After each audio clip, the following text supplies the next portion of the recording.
Alors, il y a un très grand plaisir, finalement, pour moi, de voir le drapeau du Québec et de la France réunis.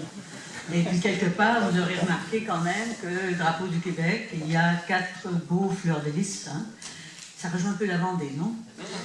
Alors, voilà. Et quelque part, le fanion entre les deux qui nous réunit. Alors, monsieur le maire, monsieur le député, messieurs qui êtes de la Société de généalogie, amis de Raymond Gingras. Je veux saluer évidemment Robert Gingras, son frère et sa conjointe qui est là. Alors vous savez, nos racines sont tellement profondes entre les familles québécoises que la conjointe de M. Gingras, qui s'appelle Mme Filteau, a des liens avec ma propre famille aussi. Alors c'est quelque chose, hein, quand même. Je ne voudrais oublier personne. Je veux saluer Mme Colleux, qui a eu la gentillesse de m'inviter. C'est à son initiative que finalement j'ai accepté de venir me joindre à cet événement qui est pour moi très émouvant, je dois vous le dire. Je sais que c'est une chercheuse, c'est une historienne qui a fait un travail de moine, de monial, on dirait peut-être en féminisant la chose. Sur la question de la généalogie et de l'origine des familles québécoises, dont un bon nombre viennent de Vendée, bien sûr d'ailleurs, puisque nous venons de Loire-Atlantique, de Maine, de Loire, de Bretagne, de Normandie et de Vendée.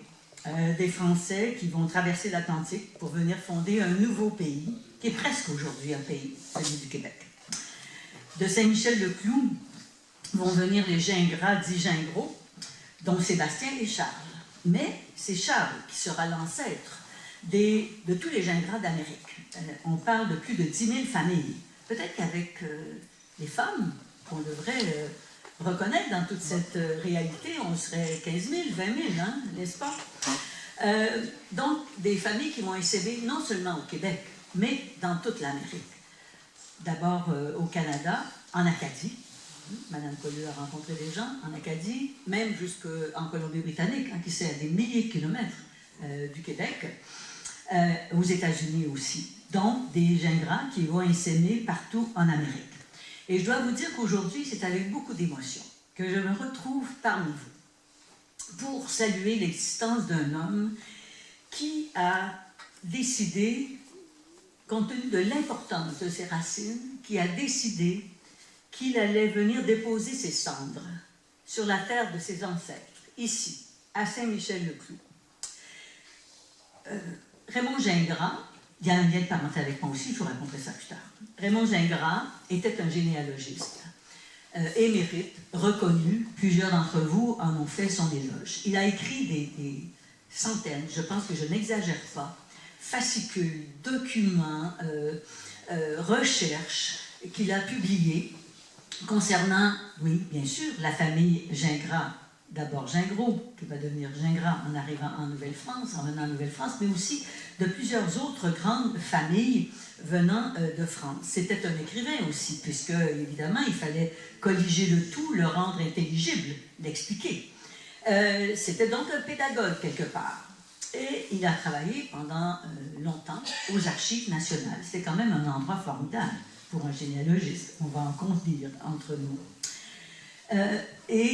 Parmi tous ces écrits, il y a cette vie des Gingras d'Amérique. 350 ans, ce n'est pas rien. C'est court dans la vie d'un peuple par ailleurs, compte tenu de la longue histoire qui caractérise la France et ses habitants. Pour nous, c'est une histoire qui est très courte. Je suis moi-même doublement Gingras.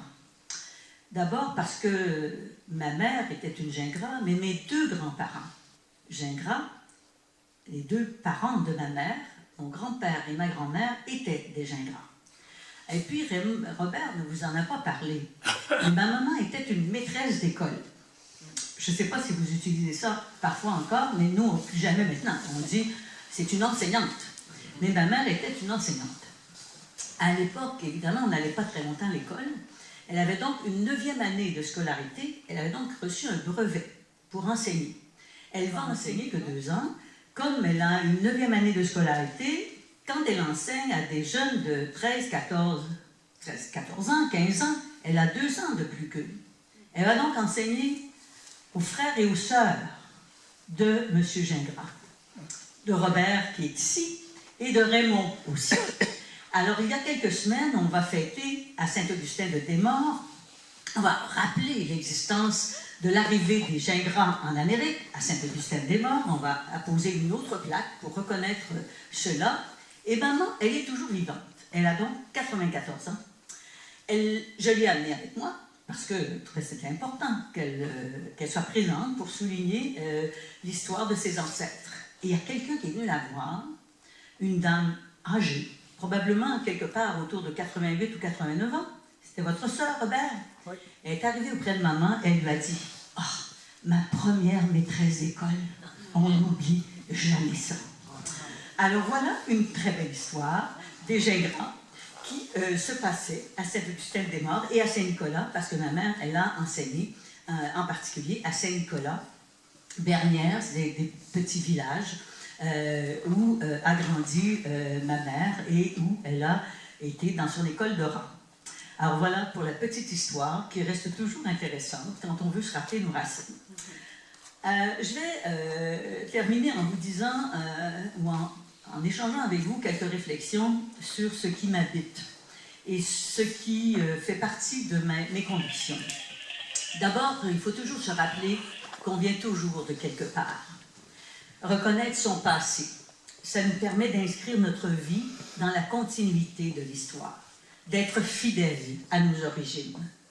Et je crois qu'on ne peut pas comprendre son avenir si on est inconscient de son passé. On ne peut pas être fidèle à soi-même sans être fidèle à son histoire, à ses origines. Et il y a dans cela une part de rituel qui donne du sens à la vie, qui fait que nous sommes ce que nous sommes. Et si nous continuons à parler français en Amérique depuis 400 ans, c'est parce qu'il y a eu des gens comme Raymond Gingras, comme ceux et celles qui l'ont suivi, qui ont gardé des racines profondes quant à notre culture et à notre langue. Cela continuera toujours d'être pour les francophones d'Amérique, d'abord au Québec, mais aussi dans les autres provinces du Canada, en Acadie, une bataille de tous les jours, de tous les instants, qui est celle de garder notre langue, notre culture, qui fait la différence, qui exprime ce que nous sommes, notre âme, notre façon d'être, d'habiter un territoire. Et je crois qu'en cet égard, nous respectons profondément nos racines. Je suis très engagée au niveau de la défense du fait français en Amérique et c'est ma contribution, entre autres, au fait que nous continuions à habiter ce coin de terre tout en préservant ce que nous sommes profondément. Il y a une deuxième phrase qui est parente de la première, c'est de comprendre que si nous voyons plus loin que celles et ceux qui nous ont précédés, c'est que nous sommes assis sur leurs épaules. On ne peut assumer ce que nous sommes sans respecter celles et ceux qui nous ont précédés, qui ont construit notre maison, notre pays, qui nous ont donné les valeurs qui nous permettent de donner au suivant et d'affronter les difficultés de la vie. J'ai eu la chance d'appartenir à une génération qui doit beaucoup à celle qui nous a précédés. Sans les efforts inouïs de nos parents, sans l'importance qu'ils ont accordée à l'éducation, le Québec moderne n'existerait pas. Je regarde Robert parce que je sais qu'il sait de quoi je parle. Nous avons accédé à l'éducation d'une façon très importante depuis seulement la Révolution tranquille, soit 1960. Cela vous dit comment nos ancêtres ont dû préserver ce que nous étions pour que nous continuions à bâtir et à être ce que nous sommes maintenant, un pays riche, un pays ouvert sur le monde.